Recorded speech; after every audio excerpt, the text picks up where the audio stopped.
आपके अपने YouTube channel AB23 knowledge को सब्सक्राइब कर ले और अपने दोस्तों में भी शेयर कर दें, क्योंकि इस चैनल के माध्यम से मैं आपको समय समय पर केंद्र सरकार, मध्य प्रदेश सरकार या अन्य राज्यों की सरकारों के सरकारी नौकरी, गजट, नोटिफिकेशन और विभिन्न अपडेट्स तथा मोटिवेशन संबंधित वीडियो साझा करता रहता हूं, ताकि आप एक भी वीडियो मिस ना करें।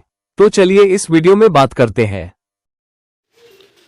हेलो प्यारे दोस्तों और मेरे शिक्षक साथियों, आप सभी लोग के सामने एक नई जानकारी लेके आया हूँ, जो कि department of school education government of Madhya Pradesh के माध्यम से आई है। जैसे कि आप थंबनेल में देख रहे हैं कि 4 लाख शिक्षकों की हाजिरी से लेकर छुट्टी तक सब अब ऑनलाइन होने जा रहा है। और तो ये प्रोसेस क्या है, कब से लागू होगी और सारे शिक्षकों पर लागू होगा कि नहीं होगा, किन किन पर लागू होगा, और इस व्यवस्था से हमको क्या फ़ायदा होगा, क्या इसके नुकसान रहेंगे, सारा कुछ डिटेल में इस वीडियो के माध्यम से बताने वाला हूं। तो आप हमारे इस वीडियो में अंत तक बने रहें और हमारे चैनल AB23 नॉलेज को अभी तक सब्सक्राइब नहीं किए हैं तो सब्सक्राइब कर लीजिए और अपने दोस्तों में शेयर कर लीजिए। तो यहाँ पर आप देख रहे हैं 20 जून को 2025 को आदेश आया है, लोक शिक्षण संचालनालय मध्य प्रदेश के द्वारा आया है। सभी कलेक्टर और समस्त कलेक्टर जितने ज़िले के हैं वहाँ उनके लिए आदेश आया है, संभागीय आयुक्त के लिए आदेश है और समस्त जिला शिक्षा अधिकारी के लिए आदेश आया है। तो यहाँ पर आप देख रहे हैं इस आदेश के माध्यम से नवीन तकनीक आधारित हमारे शिक्षक ई गवर्नेंस प्लेटफॉर्म के उपयोग विषय, ये हमारा विषय, ये जो आदेश आया उसका विषय है। तो यहाँ पर आप देखेंगे कि शिक्षा विभाग अंतर्गत विभिन्न प्रक्रियाओं के पारदर्शी रूप संचालन हेतु विभाग द्वारा एजुकेशन पोर्टल 3.0 का विकास किया गया है। और इस पोर्टल के माध्यम से आप देखेंगे कि हमारे शिक्षक प्लेटफॉर्म डाउनलोड करना है। और यहाँ पर आप देखेंगे कि शिक्षक जो प्रणाली है, हमारी शिक्षा प्रणाली का क्रियान्वयन परीक्षा ट्रायल रूप से 23 जून से 30 जून तक प्रारंभ होगा। यहाँ पर आप देखेंगे स्पष्ट रूप से लिखा है,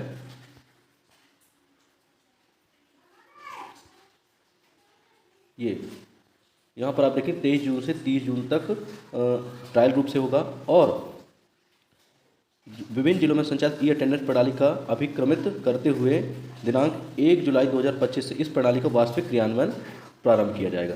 मतलब कहने का मतलब ये है कि 23 जून से लेकर 30 जून तक ये ट्रायल वर्जन में होगा। मतलब ये देखा जाएगा कि इसका क्या परिणाम निकल रहा है, क्या लोग या शिक्षक साथी इसमें अटेंडेंस कर रहे हैं, किस प्रकार से प्रतिक्रिया दे रहे हैं। पूरे मध्य प्रदेश लेवल पर इसकी प्रतिक्रिया को जानी जाएगी। फिर उसके बाद 1 जुलाई से 2025 से क्रियान्वयन इसका वास्तविक रूप संचालन होगा। अब इसमें क्या क्या फ़ायदे हैं जो कि विभाग जानकारी दे रहा है, उसके हम इस वीडियो के माध्यम से देखेंगे।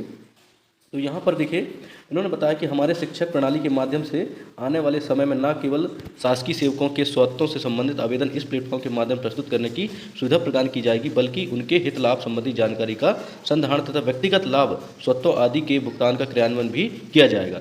इसके तहत अवकाश स्वीकृति एवं अवकाश लेखों का संधारण, क्रमोन्नति, समयमान, वेतन का लाभ, वेतन वृद्धि लाभ, परीक्षा अवधि, शिक्षकों की प्रशिक्षण की उपस्थिति संधारित कर पात्रता अनुसार अवकाश सुरक्षित करना तथा पेंशन स्वत्वों आदि का भुगतान इस प्लेटफॉर्म के माध्यम से संधारित किया जाकर निराकरण की कार्रवाई की जाएगी।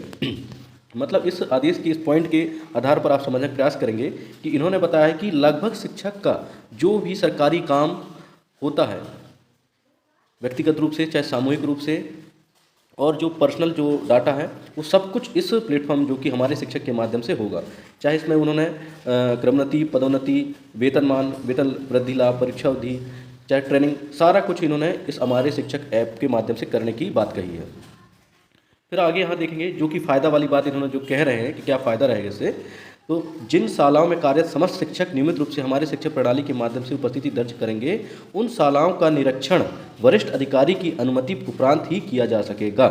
तो इस पॉइंट से आप समझने का प्रयास करिए कि इन्होंने ये कह रहा है कि यदि जो हमारे शिक्षक प्लेटफॉर्म है उसमें डेली अटेंडेंस लगा रहे हैं तो उनके स्कूल का निरीक्षण जब तक कि वरिष्ठ अधिकारी, चाहे जिला लेवल का, चाहे आपके ब्लॉक लेवल के, जब तक उनके माध्यम से अनुमति नहीं प्राप्त होगी तब तक आपके स्कूल का कोई निरीक्षण नहीं कर सकेगा।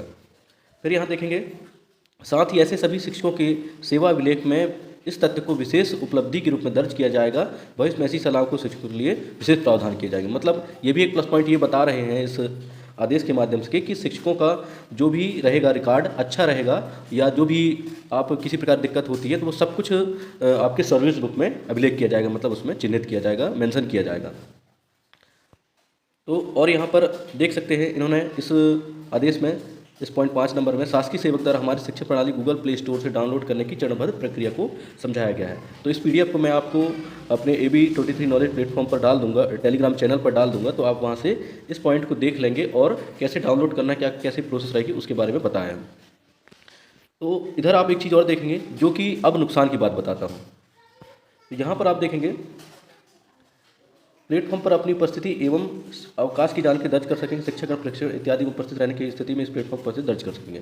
यहाँ पर आप देखेंगे शिक्षकों द्वारा प्रतिदिन शाला संस्था प्रारंभ होने के निर्धारित समय के 1 घंटे तक की उपस्थिति दर्ज की जाएगी एवं शाला बंद होने के समय से आधा घंटा पूर्व से आधा घंटा बाद तक स्कूल से वापसी की उपस्थिति दर्ज की जा सकेगी। विद्यालयों में शिक्षकों को पाली के समय चुनने का विकल्प रहेगा। और यहाँ पर एक चीज़ देखिए, निर्धारित समय सीमा पश्चात उपस्थिति दर्ज करने पर अर्ध दिवस का आकस्मिक अवकाश दर्ज किया जाएगा, जिसका शिक्षकों को 13 आकस्मिक अवकाश एवं 3 ऐच्छिक अवकाश से समायोजन किया जाएगा। समायोजन के पश्चात अनुपस्थिति अवधि को संग्रहित किया जाएगा। तो यहाँ पर जो बात बता रहा था मैं कि इन्होंने ये बोला है कि आप यदि स्कूल में आते हैं तो उसके 1 घंटे तक में आप उस बीच में आप अटेंडेंस लगा सकते हैं। इसके बाद यदि आप लगाते हैं तो वो चीज़ें कंसीडर नहीं किया जाएगा, और कंसीडर करते हैं भी है तो हाफ टाइम के लिए उसको कंसीडर किया जाएगा। और दूसरी चीज़, जब शाला बंद होने की बात आ रही है तो आपको आधा घंटा पहले आपको लगाना है या तो आधा घंटा बाद, मतलब 1 घंटे का लगभग समय दिया जाएगा। दूसरी चीज़ इसमें यह भी कहा जा रहा है कि जो 13 CL मिलते हैं वो आपको मिलेगा, और जो 3 ऐच्छिक अवकाश या जिसको OL कहते हैं वो किया जाएगा। तो ये चीज़ें उसमें हमारे शिक्षा पोर्टल में मेंशन की जाएगी। अब इसमें रही बात इसमें क्या है, दिक्कत परेशानी वाली बात, कि यहाँ पर आप देखेंगे कि ये जो व्यवस्था लागू की गई है यह भी शिक्षा विभाग में की गई है। इसको यदि लागू करना चाहिए तो सारे विभाग में लागू करना चाहिए, चाहे आपका एजुकेशन हो, चाहे हॉस्पिटल मेडिकल से रिलेटेड हो, चाहे आपका राजस्व हो, चाहे तो सारे जितने विभाग हैं सब पर लागू किया जाना चाहिए, तो कोई दिक्कत नहीं है। परंतु पर्टिकुलर ये क्या है, अभी शिक्षा विभाग पर लागू किया गया है।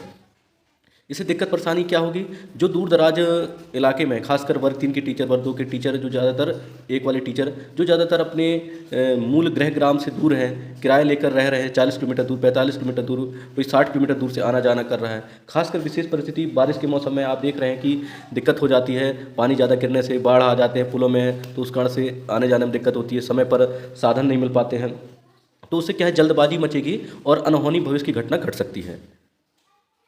तो आप इस चीज़ को विचार करें और अपने स्तर पर अपने जो भी साथी हैं, शिक्षक साथी, उनको अवगत कराएं कि ऐसी व्यवस्था होने जा रही है, जो कि देखा जाए तो वास्तविक स्थिति में गलत है अभी फिलहाल तो, क्योंकि ज़्यादातर मैं बताया कि टीचर क्या है बाहर रह रहे हैं, अपने गृह ग्राम से दूर हैं, कोई 600 किलोमीटर, कोई 500 किलोमीटर, तो रूम लेके रह रहे हैं, तो दूर व्यवस्था सही संचालन अभी देखा जाए तो नहीं हो पाएगी, क्योंकि ये ऑनलाइन अटेंडेंस लगाने के चक्कर में भाग दौड़ हो सकती है, जिसका अनहोनी घटना घट सकती है।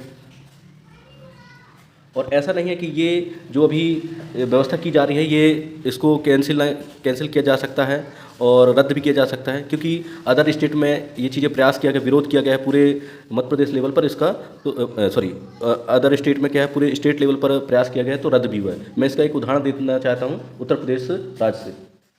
जैसा कि मैंने बताया था कि उत्तर प्रदेश राज्य में क्या है, शिक्षकों के विरोध के बीच यूपी सरकार ने डिजिटल उपस्थिति नियम से हाथ पीछे खींच लिया। तो वही मतलब वहाँ पर सारे टीचर सभी संयुक्त रूप से क्या विरोध किए हैं, तो ये डिजिटल अटेंडेंस का जो है नियम, इसको क्या है सरकार ने वापस ले लिया है। ये देखिए अभी करंट की लगभग साल भर के पिछले की बात है, 17 जुलाई को ये आदेश आया था पेपर कटिंग में, तो यहाँ पर उन्हें बाकायदा विरोध हुआ था, तो उसके कारण वापस लिए हैं। यहाँ पर आप देखेंगे स्कूल शिक्षकों के व्यापक विरोध और राजनीतिक हलकों से आलोचना के बीच उत्तर प्रदेश सरकार ने मंगलवार को घोषणा की कि वह सरकारी स्कूल में शिक्षकों की अनिवार्य डिजिटल उपस्थिति को रोक लगा रही है। तो मतलब ऐसा नहीं है कि क्या कहते हैं इसको सरकार वापस नहीं ले सकती, बस इसका संयुक्त रूप से पूरे शिक्षक पूरे मध्य प्रदेश के एक साथ होकर विरोध करें, क्योंकि इसमें दिक्कत परेशानी है। ऐसा नहीं कि मतलब इसका नुकसान नहीं है, क्योंकि भाई बार बार बात वही चीज़ मैंने बताया कि ज़्यादातर शिक्षक क्या है गृह ग्राम से दूर है, तो उसके कारण क्या है अनहोनी घटने के चांसेस बढ़ सकते हैं, क्योंकि समय पर पहुंचने का जो रहेगा तो उसके कारण से क्या है दिक्कत हो सकती है, मानसिक रूप से तनाव बनेगा।